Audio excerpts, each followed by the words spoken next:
I just told your lady Sim that I didn't want to be in front of a camera. I didn't feel comfortable with it, right? But he was like, hey, bro, let me see if you could do this podcast thing real quick. And while I was willing to do it for you, I still didn't want to be in front of a camera. But look at what we got now. Look at what we got. You know what I'm saying? Yeah. So it's just like one of those things. You got to pay attention to all the signs, not just what you would normally look at or what feels good to look at. Like, you put me in a very uncomfortable spot, I have you know. But so it's cool. And that's what it's all about, bro. Uncomfortability. Because you got to think about it. If we didn't walk into this opportunity, if this, podcast didn't exist, would you have had another outlet to put yourself in front of a camera and really exhibit, the superpowers that you have? Yeah, OnlyFans is free. But no, I feel what you're saying. What's up, y'all? Get ready to break it down and level up. Welcome to Doing Numbers, your number one financial literacy podcast in the world. Clap it up. Clap it up. Got another one. I am your host, Olu, and I got my man Scott with me as always. Always good to be here, man. What's happening, Scott? I woke up today in a plethora, as you would like to say, of good spirits, man, good energy, just perpetuating light. Okay. I woke up in that spirit today. Okay. So I hope y'all got y'all pen and pass, because that's what it sounds like we're going to need here. My man said he woke up in the light. Whoo! That sounds like a jam-packed topic we got going on here. Mm-hmm. So waking up in the light, man, talk to me a little bit about that. Well, essentially it just means waking up in positivity, right? Waking up with the purpose of pushing positivity, right? You pushing P. Yeah. Yeah, they call P stand for positivity. They call it pushing whoops where I'm from. Pushing whoops. Over whooping. That's what we do where I'm from. But yeah, man, I just woke up with the spirit of positivity. Like, of course, we got our shortcomings where we wake up and we feel down. I just decided to be great today, man. Mm-hmm. It's really just a decision. Okay. Yeah. For me, anyway. Decided to be great, man. I mean, it's a tall task to do. How you say that? Like, with all of the influence and propaganda that you got out there nowadays, man, it's very hard to succeed through it. And I was somebody that would blame, I would blame, the situation that's going on as to why I'm not, moving forward in certain regards. But that was your scapegoat, huh? That was my scapegoat. Gotcha. But, I saw the light, man, and the light for me was educating myself more through literature. Gotcha. And it's just talking to people who I felt, were honestly better than me, that had better things going on. Because, I mean, like they always say, bro, you hang around 10 crackheads, you ultimately going to become one. I feel like there's so many steps in between where you come from and becoming a crackhead, but I feel where you're going with it. I feel where you're going. They say that if you hang around 5 people that's doing one thing, you'll become the 6th. That's it. Yeah, I got you. Let's not do crack, though. That was a little intense. Yeah, it was a little bit. That was harsh, wasn't Don't do crack, kids. Yeah, don't do crack, man. That was a bit intense, but I hope you got the message. That's all I was trying to get, man. I really hope they got it. It's just get around like-minded people. If you want to do that, get with it. Don't get with the wrong stuff, because you're going to end up doing the wrong stuff. Get with the right stuff. That's right. No crack, kids. Right will just follow. Trust and believe the process, and right will follow. Yeah, man. So get into the light, man. I think, right now, especially in the times that we in, bro, it feels like it's the dark ages. Yeah, man, it feels like the end of times, man. We losing a lot of people. We got a lot of things going on. Politically, we got a lot of just destructive mentality going on, man. I just feel like the environments we set ourselves in are self-destructing or imploding with a bunch of bad information, a lot of negative influence and reinforcement. So I just, like I said, today I woke up choosing not to feed into that type of chaos. Like I wanted to wake up and be the change I wanted to see, really. Yeah. I salute you, man. Yeah. It's tough. Yeah. Because you drowned in your own ways, and you hear other people feeding to you, and you want to allow them to share, their expertise. But to be honest, a lot of people ain't experts. No, nobody's an expert. But got expertise type of information. Very true. You know what I mean? So you got to learn how to distinguish what's real and what's not. Yeah, you do. And which kind of leads me into the conversation that I have, man, because it's a lot of selfishness going on. And when you say, it's a lot of negative feed that's being put out into the airwaves or whatever that may be, entertainment, just directly with people you talk to. Yeah.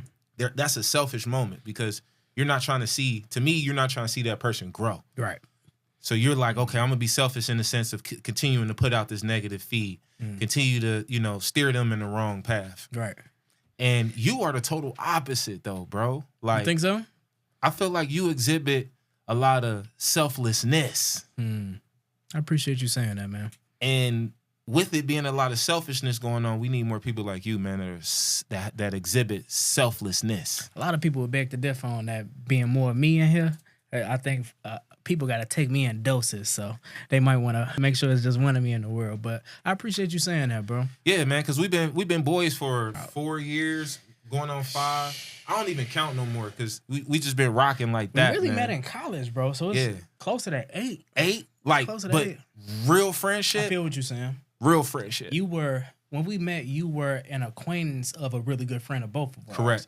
So we had like a middleman to our friendship. And I think we decided to make that grow from a very organic place. And I'm glad we had that opportunity, bro. Nah, I am too, because look what it's brought us to today. It's very true, man. We are co-hosts on a very successful podcast. Very close to being number 1, mind you. But I appreciate the journey that we've taken together. Yeah, man. And to your point of being selfless, man, it's a thankless job, bro. You have to have self-gratification to be selfless. I also believe selflessness comes from a place of service, right? Like you have to be able to be okay with being a person of service. Like that has to be your purpose in order for you to be truly selfless. I don't think selflessness comes on a case-by-case basis. Okay. Now, I would beg to differ because I use it on a case-by-case basis, and I got to get out of that habit. It's not a good habit to have. But I feel like having again, you being a friend of mine and me seeing that example, it makes me go back to the drawing board, bro. Well, I'm glad I can help you think critically on yourself. But I would take the pressure off yourself and give yourself a little grace, because everybody is not meant to be the embodiment of selfless. Like, of course, you can have selfless acts that you exhibit. And I think that might be your stronger point, right? Like, for me, I get gratification from seeing other people excel beyond where I am. And having an influence on that just makes it all that the better for me. But everybody doesn't feel the same way. So let's talk about that. So throughout our friendship, man, as you just alluded to, man, it sounds like, you band things together.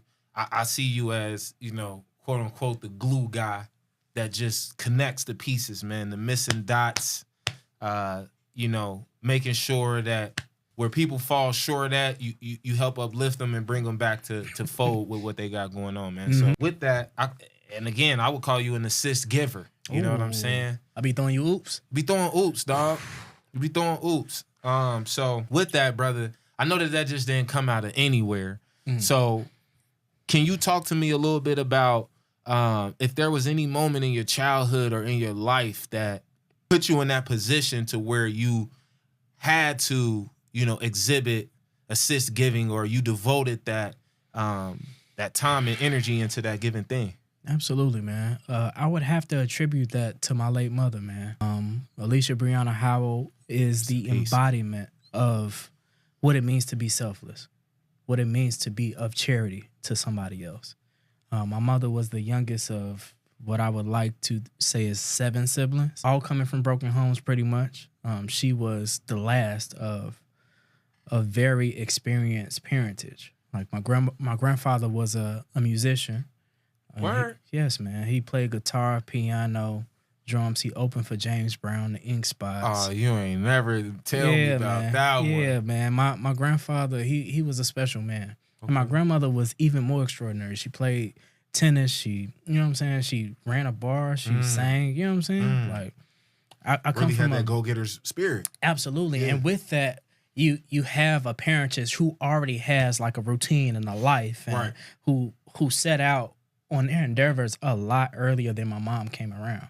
So with them being so established in their lives, she kind of got left by the wayside a little bit. You know what I'm saying? As far as being an attentive parent is concerned, she damn near had to raise herself. You know what I'm saying? Just being the youngest of all those people. So I saw her when she came into having a child herself at 14. My mom was 14 when she had me, bro. So she had to be a parent at a very young age. And with that comes a lot of sacrifice, especially when you have a kid. You know, I don't, but you do. No, for sure. But I just think 14. that was my first example. And, you know, I can only imagine, man, because it's being my age now and having kids and still, you know, needing that communal support and outreach is crucial. It's critical right now. So right, to be especially 14, with you being so old. Yeah. But to be 14 and not have it, you know, it's one of those situations where My bad, you do gotta lean on and depend on you know, your youngin. You need a community. Yeah. And sometimes by default, you know, your youngin is the only communal support that you got. No, me and my mom had a very close-knit relationship because of that, man. Like, we grew up together, literally. And my mom was a teenager. She had just stepped into her adolescence when she stepped into her parentage. So a lot of her mistakes I learned from in close quarters, and I had to learn on the fly as a kid. Even though not understanding certain nuances, I knew what to do and what not to do through her leadership, bro. She was just that type of person, whether you were older to her or younger to her. Yeah. She just led by example in every way. I can't even say more ways than one. It was every way. Got you. And so throughout times, man, how did you find yourself, like, assisting others? Like, what? That came a lot later, honestly. Okay. Assisting others for me personally came a lot later. I started in the hospitality field right after I met you, after college. I went back home to Chicago, and I started at Ida Ancient Baths on Chicago and Halsted. Shout out to Ida. Initially, I came in on an entry-level position, but I didn't know that it was marketable to assess people's needs before they happen, right? So in the hospitality field, you have customers, you have rooms, and you have to fill those rooms with the customers, right? But your talent is who you need to serve, not the customer. If you're working from the position that I was. Entry-level position means that I'm front-facing. I'm the first face that the customer sees, right? And I have to streamline that process or that experience from the front door to the talent. Right, so the talent needs bed sheets, the talent needs oil, the talent needs water breaks, bathroom breaks, and I have to coordinate all of that in order for everything to work smoothly. But I didn't realize that until I got put in that arena to notice that people have needs that they don't have the bandwidth to foresee. And I realized that entry-level positions are the best positions to start at because you get to see the framework of the whole business. But to your point, being selfless helps in that, right? Because you're not thinking about what your part is. You're thinking about every moving part outside of yourself to see where your strength is in that. And was that cool for you? Like, I hated it. It was the worst thing ever. It was hot. It was like 85 degrees every day or night. Well, that part, but the part of the selflessness acts that you are now, you know, beginning to curate. Like, did that annoy you that you were like good as hell at assisting? Because to me, it's like, you know, some people like to assist, some people don't. I can remember me asking, you know, it's that one mean auntie that you got or mean great grandma that you got, and you going to ask them for something for assistance, and they like, go ask such and such or go do this. Like, there's people who don't want to assist. Like, did it annoy you that you were just naturally gifted at assisting once you got into that field and was like, okay? No, I can't say it annoyed me because I've always wanted to influence my environment in a positive way. Okay. No matter what environment that was. Whether it be through my actions or helping somebody else along the way. But in the hospitality field, that's all it's about is selflessness. Is making sure that not only are you doing your job, but you taking the load off somebody else in the process. And more times than not, that person gets the favor done back reciprocated tenfold. So I didn't have many annoyances on that front. Usually the hardest part about work is the people that meet you there. Work is supposed to be the easiest part of your day. It's routine. Something that you do for 40 plus hours every week. So I can't say that it annoyed me to be an assist person because I don't necessarily have to be at the forefront of every televised event. Like that, I don't even like attention, honestly. Yeah, I know you don't, man. Yeah. You're a real hermit when it comes to certain things like that. Did you see me on Soul Food? I didn't know. You talking about like the Soul Food, the The movie. Mamas. Okay, nah, I did not. That's not your Big Mama. You can't call it. Who were you in that movie? I was the granddaddy. I was the uncle. Oh, that's what you play. That's your real life Did you watch the movie? character. Yeah, I did. Uncle Pete. Yeah, that's me. Yeah, okay. Yeah. Did you see my name in the credits or not? I did not. Yeah, that's me. But for you to want to be Uncle Pete is kind of crazy. Want to be Uncle Pete? I am Uncle Pete. You are. You're not listening. He lives within you. The character was based off of you. I was cast for that role. Okay. That was me on the big screen. Give me some of that money then, Uncle Pete, that you done hoarded. I work for you. You was selfish in that moment. We talking about being selfless. You was kind of selfish, Uncle Pete. Yeah. Folks always want your dividends. The stuff that you work for, they want a piece of that. You ain't even go see the movie. Now you want the proceeds, huh? Hey. Make-A-Wish Foundation ass. Not at all. So share us a moment, man. Give us a moment, in your time of, being hospitable, man, and learning how to assist. Share a moment with us, bro, where it really like hit you like, man, yo, this is actually dope. Like I actually helped somebody get from here to there, and I was solely the purpose behind it. Or not even necessarily the purpose, but you get what I'm saying. A time where I was the sole reason why somebody succeeded. Is that what you're asking? Mm-hmm. Like your assist mattered there. Like without your assistance there, that wouldn't have happened. I mean, we can bring it home, right? Like, let's look in our cameras, our respective cameras. I'm the whole reason why this podcast is going. It's me. I'm the talent. Ain't nobody come to see Otis. It's really about for real. But I honestly believe that every opportunity to be that type of influence is just as important as the next, right? Like in any way that I'm able to help you, any way I'm able to help our friend Sid or my lady Nikki or Sim, it's an honor to be there. Yeah, honestly. Like, because your legacy doesn't live on in the people that you're in their life. Mm-hmm. It's the people that you touch, the people that you change, the people that you influence, the people you shift their frame of mind. Yeah. Those people, it would seem like they mean the most to me, but in turn, because of your acts of service, you mean the most to them. I think that's what fuels you. That's what keeps you going. Nah, it's not a motivator for me. Okay. But I will say that's the reward. In the beginning, I said that's a thankless job only because most people don't value that. Most people don't value being an influence in other people's lives.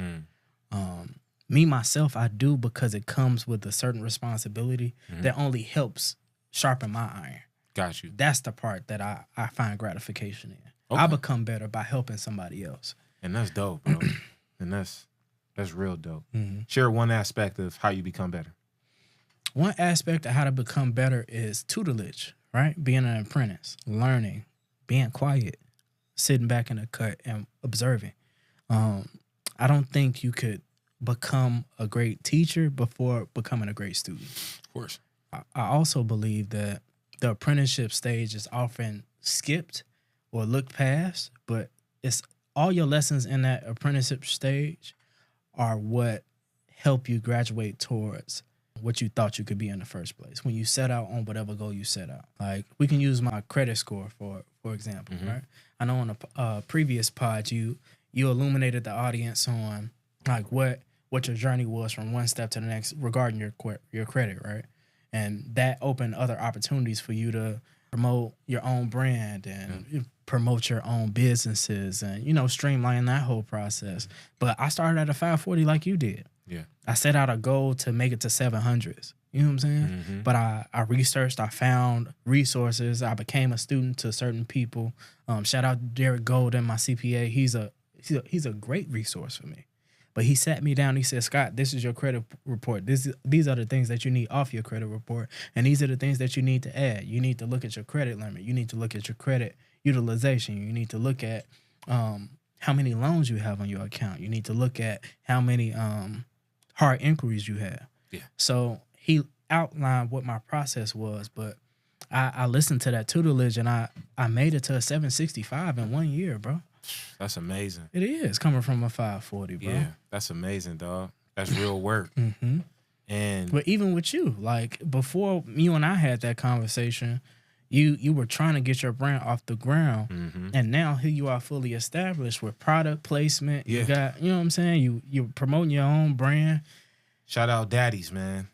Daddies. Yep. So not all daddies, the clothing line daddies. The clothing line daddies. Yeah, man. Make Shop daddies. Yeah. That's where you can get all your latest Make sure gear, you man. plug that because you just threw it out there like you was shouting out every daddy that ever existed. You know, I am shouting out daddies too, man. We need to put our fathers on, man. I tried to help them, y'all. I'm sorry. Those that help, and meaning those that are, you know, missing. Yeah, because it was a journey, man. And now, you know, my credit took a little beating from just, you know, putting everything together. But we working to get it back, man, because that's what you got to do, man. You work to get everything back, bro. Work for the ground back. You got to recoup. Yeah, for sure. And that's it. So I'm proud of what we got, man. And I appreciate you because you've been a silent investor in what we got going on. So that's just not so silent now. Not so silent now. Yeah, you up in the front now, man. So I thought it was fitting, you know, to bring you along as well. So like you said, in those places, man, where you feel like you can assist and bring light to others, man. I do, huh?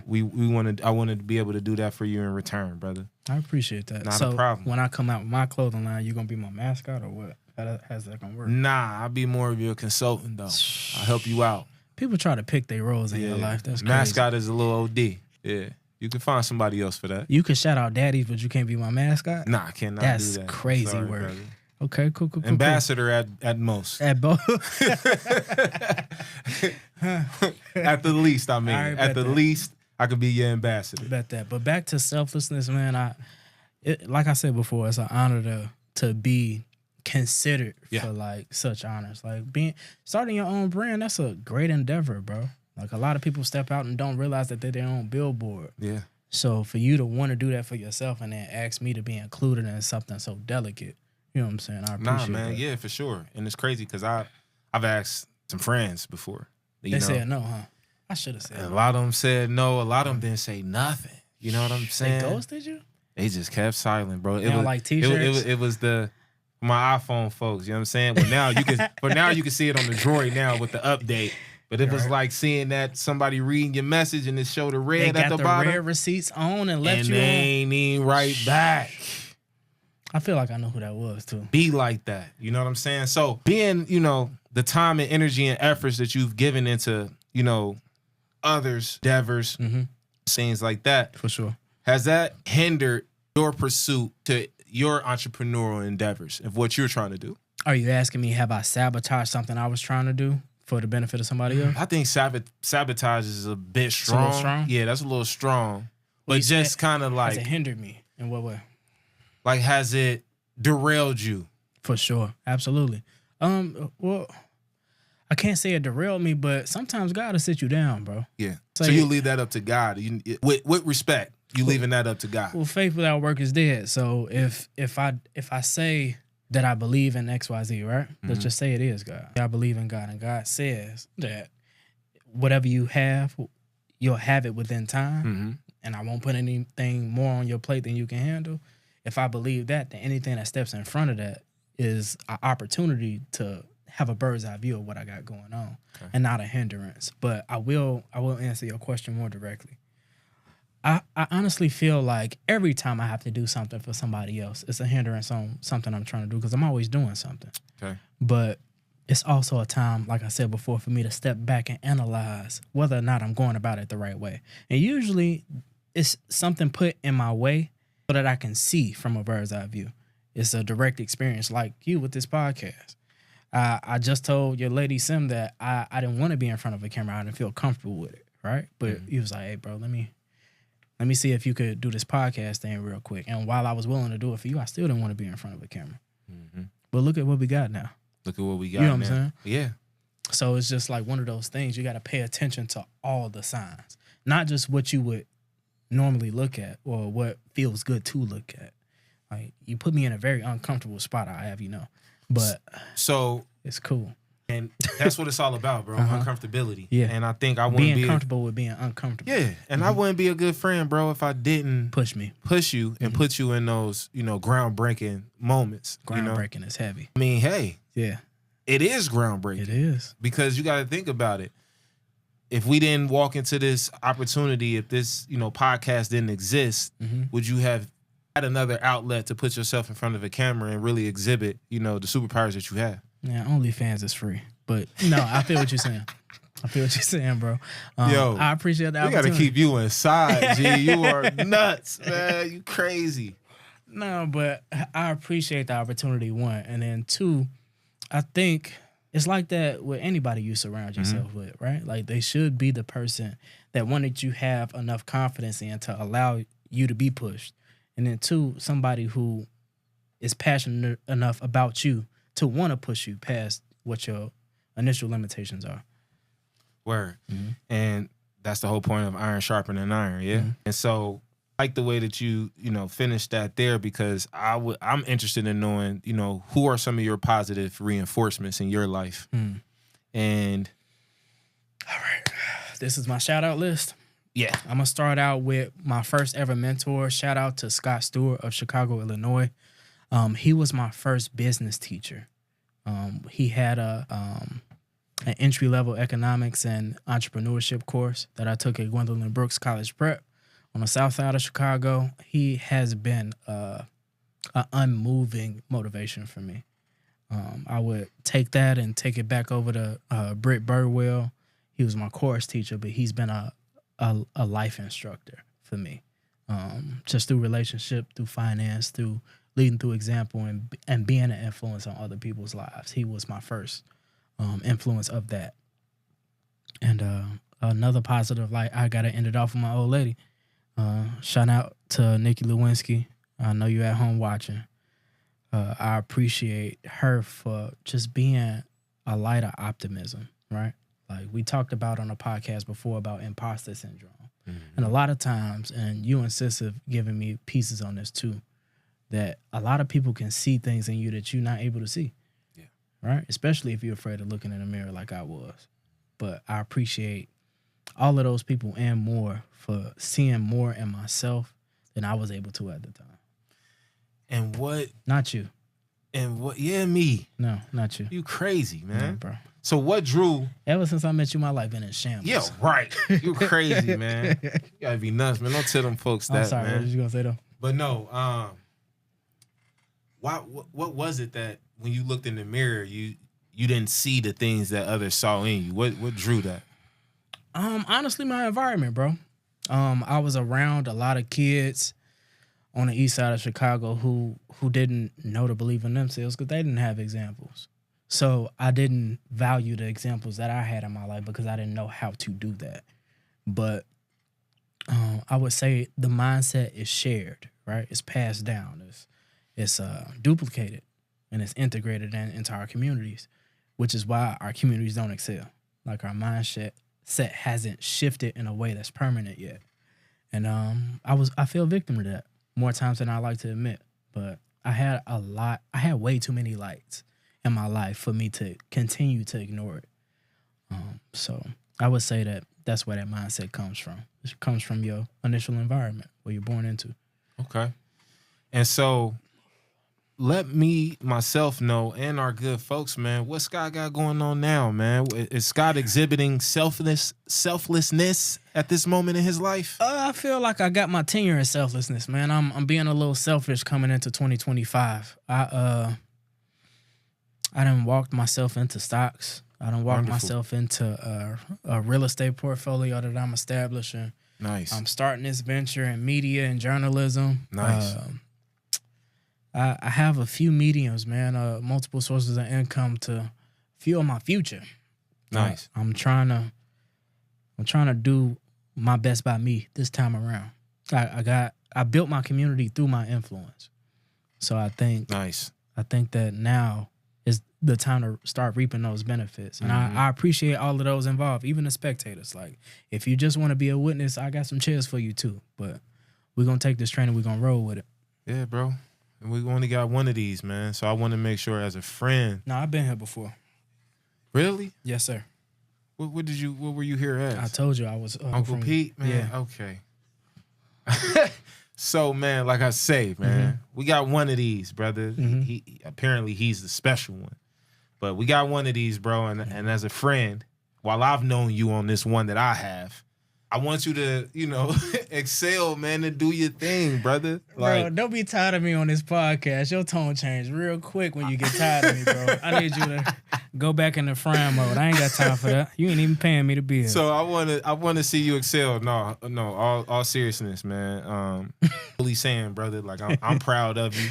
Thank you. You know man. what I'm saying? At the point of me coming into your life, man. You've been a dope inspiration to me, man.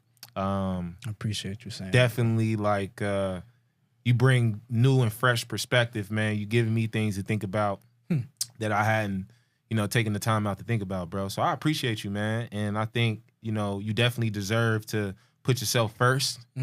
I've seen a lot of what you've done on the forefront.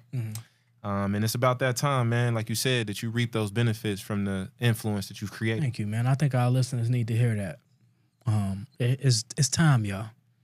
It's time for you to start putting yourself first, especially for those who have lived selflessly. It's time for you to start reaping the benefits of all the love that you pour out, all of the influence that you've offered, and start using those tools that you picked up along the way, too. Facts. So, needless to say, man, Scott, I appreciate you, brother, once again. I'm excited for what you got going on and the endeavors that we share together, man, and that we're going to continue to have as we continue to go along, brother. Sure. So I want to go ahead and conclude today's episode with my man Scott. So if you like what you heard, want to comment, share, please do. Subscribe at Doing Numbers on YouTube, Instagram. We're live every Monday at 7 p.m. Eastern Standard Time. Thank you.